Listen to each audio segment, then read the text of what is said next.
Good day, my name is Pillay and I am grade 7 in John Mitchell School. Today I will be reading Daniel the Champion of the World by Roald Dahl. Chapter 13, Friday.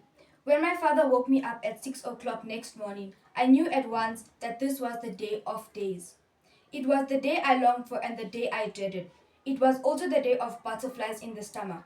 Except they were worse than butterflies. They were snakes. I had snakes in the stomach the moment I opened my eyes on that Friday morning. The first thing I did after I had got dressed was to hang the sorry closed notice on the pumps. We had a quick breakfast, then the two of us sat down together at the table in the wagon to prepare the raisins. They were plump and soft and swollen from being soaked in the water.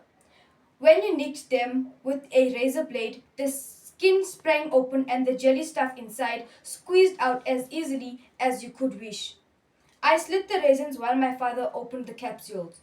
He opened only one at a time and poured the white powder onto a piece of paper.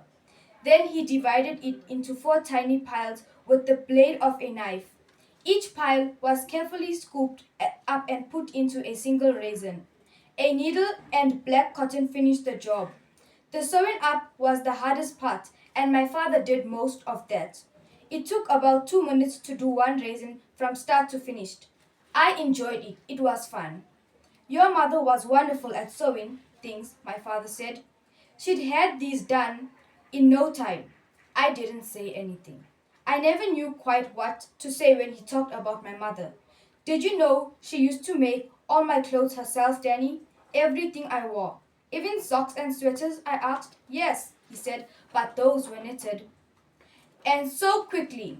When she was knitting, the needles flew so fast in her fingers you could see them. They were just a blur.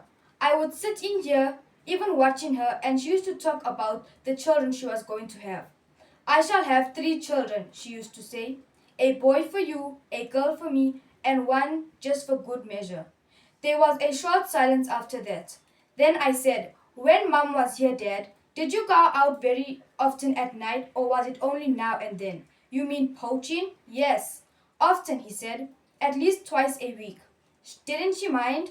Mind. Of course she didn't mind. She came with me. She didn't. She certainly did. She came with me every single time until just before you were born. She had to stop then. She said she couldn't run fast enough. I thought about this extraordinary piece of news for a little while. Then I said, was the only reason she went because she loved you, Dad? And because she wanted to be with you? Or did she go because she loved poaching? Thank you.